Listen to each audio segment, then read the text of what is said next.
We're going to unbox the Ibis rocket kit. There are many unboxing videos for model rockets, but wouldn't you like a real rocket scientist's opinion of the materials and parts in the kit? Today you'll actually find out the inside information so that you know what to look for when you get a rocket kit. Hi, I'm Tim Van Melgen. This is Unboxing with a Real Rocket Scientist. I am a real rocket scientist. Today we're going to unbox the kit called the Ibis from Schrockets, which is actually made by Apogee components. Now when you get it assembled, this is what the Ibis will look like.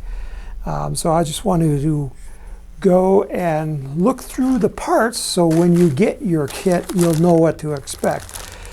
So first off, you'll notice it's packaged in a plastic bag, and it's got a beautiful 4-color image of the rocket on the front of the package so you can tell what it's going to look like.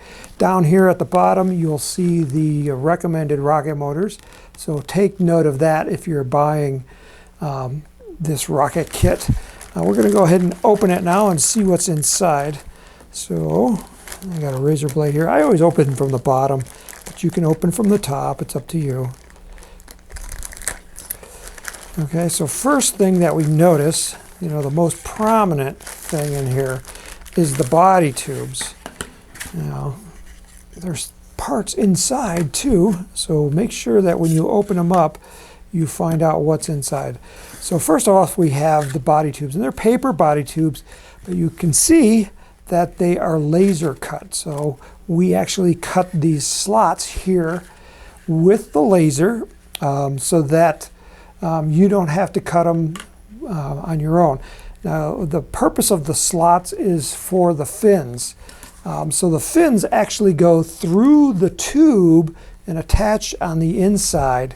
That makes a much stronger fin, so they're less likely to crack off later on.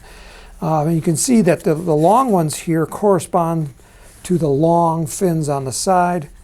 And then this one right here, this long one here, will correspond to this red fin that goes through the bottom right here.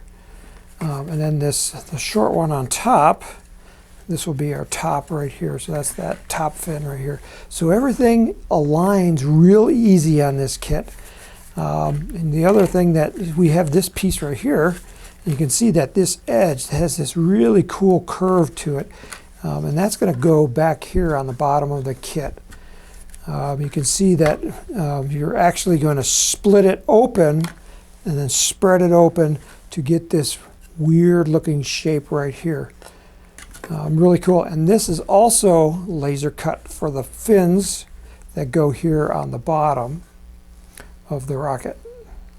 I don't know if you can see that. Okay, so that's the tubes.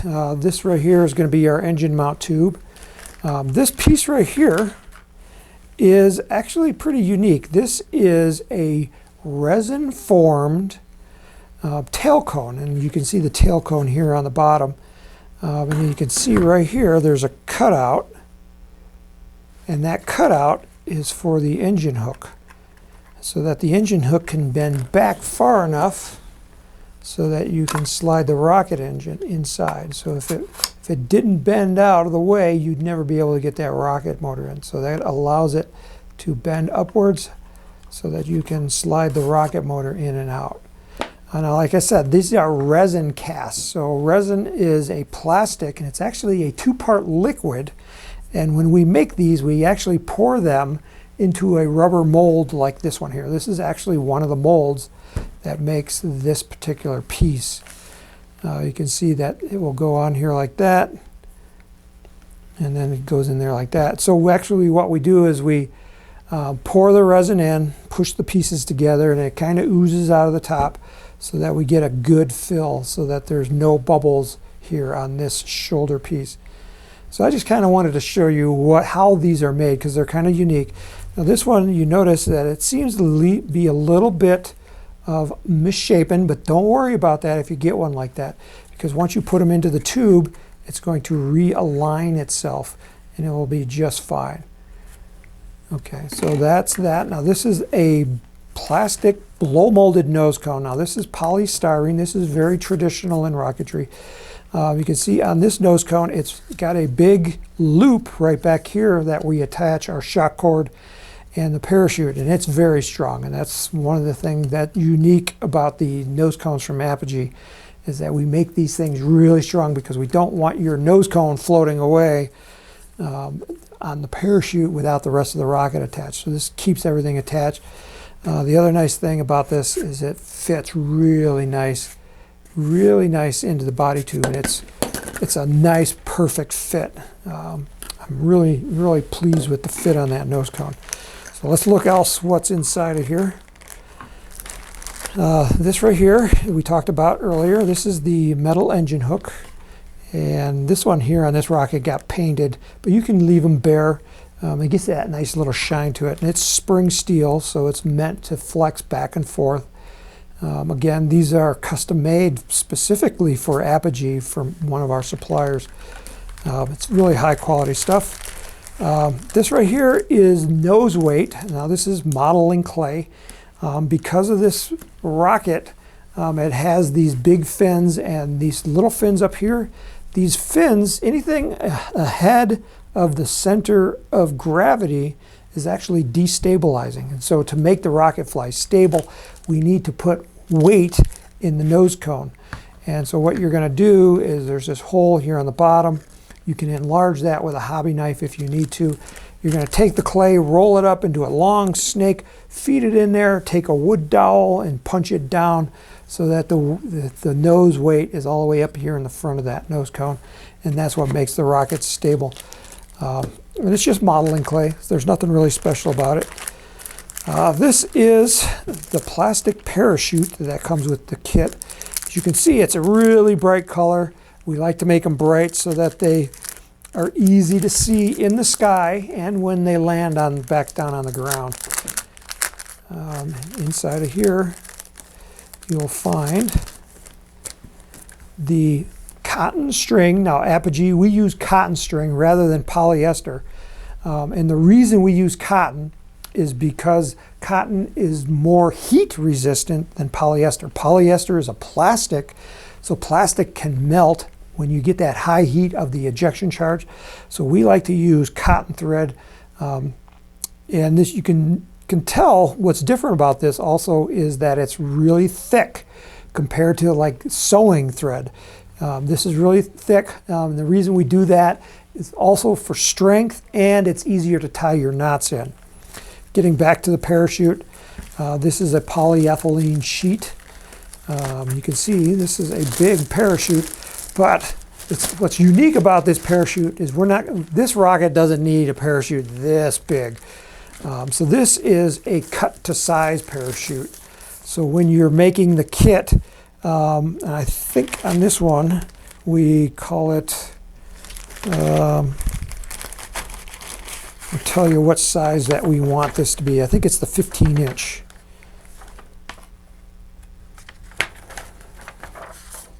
Yeah, I'm pretty sure it's the 15-inch. I didn't want to go through. This is the instruction sheet. You can see our instructions. It's a book. It's 8 pages long. And then inside you'll find really highly detailed illustrations. Again, when we do a kit, we want to make sure that it's easy to build for you. And the illustrations really help that. Plus there's a lot of text to kind of explain it if you're new to rocketry. Again, it lists the rocket engine, so if you lose your header card, which is what this is called on the front of the package, you have the list of motors here. There's also additional motors that can be used in this rocket. We just didn't have a lot of room on here. So if you come to the Apogee website and you search for the Ibis kit, IBIS, there's a search bar right at the top of our website. Just type in that and it'll bring you to the Ibis page, and then you scroll down and you'll see the list of rocket motors that will fit into here. Okay, so this again was our plastic parachute. It's strong, it's highly visible, you'll love it. These right here are the reinforcement rings. One of the disadvantages of plastic is plastic stretches. So these are reinforcement rings that you put onto the corners of the parachute. They just stick on there. Now these don't stretch, so that when the parachute deploys and it puts a big load on the parachute, it doesn't stretch the plastic and tear. That's what these reinforcement rings are meant for. You can see they got big holes, so it makes it easier to thread that thread through there. Okay. Also, this kit comes with a laser cut display stand. So this is the display stand. So because as you can see, when you stand this rocket up, it wants to fall over. So we give you a display stand so that when you're not flying it, you can display it on your shelf. It also has laser cut centering rings. Again, we use the laser, so it gives you high precision. And then these centering rings, you know, everything goes together really nice. Then you'll find balsa fins, and there's 2 sheets of those. Okay, 2 sheets for the balsa fins. Again, this is that big piece on the bottom. These are your wings. This is the vertical tail. These are laser cut, so they punch out real easy. There's no crunched edges. They're nice and precise. They got the tabs. You can see the tabs are rounded on the edges, and that's so that they fit into those slots real easy. So we round them off for you so you don't have to sand them off. Okay, so that is the fins. Balsa fins, we use balsa because it's lightweight. You want this rocket to fly high, so we use balsa. It's a little bit more expensive than other woods, but it makes for a better flying rocket. This right here is Kevlar shock cord. This is what keeps the nose cone attached to the body of the rocket. Kevlar is flame resistant again, and it's stronger than steel. This is 100-pound Kevlar, so you could attach something that's 100 pounds and this won't break.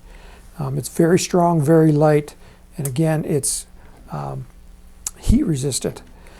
These are the centering rings for the rocket. This blue one will be an engine block, and this other one is to reinforce these centering rings up front. And then finally in the kit we have the decal sheet. Now these are pre-cut, and they are self-adhesive vinyl, and we print these right here at Apogee Components. And I did a video, if you search on our website for behind the scenes, you will find a video showing our new decal printer that makes these. And they're all pre-cut and they're nice and colorful. So when you put them on your rocket, you get, you know, a nice, really detailed looking rocket.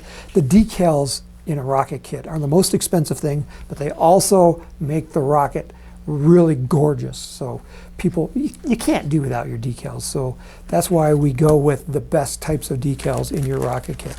So this was the Ibis rocket kit. Oh, another little piece fell out.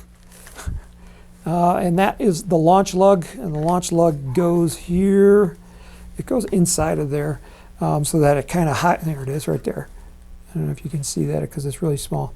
This rocket right here has been sitting on my shelf, and it's been chipped up, and people have handled it. When people come to Apogee, they pick them up, which is fine. I don't care. Occasionally they break. I just glue them back together. We fly all of our rockets anyway, so don't worry about our rockets here. They're going to be just fine. Okay, so that's the Ibis rocket kit. It was designed by Doug Schrock. He goes by the name Schrox, S-R-O-X. And he designed it. We bought out the rights for it to build it, and we build it under the brand name Schrockets by Apogee. An exclusive here at Apogee Components. Our web address, in case you'd like one, is www.apogeerockets.com.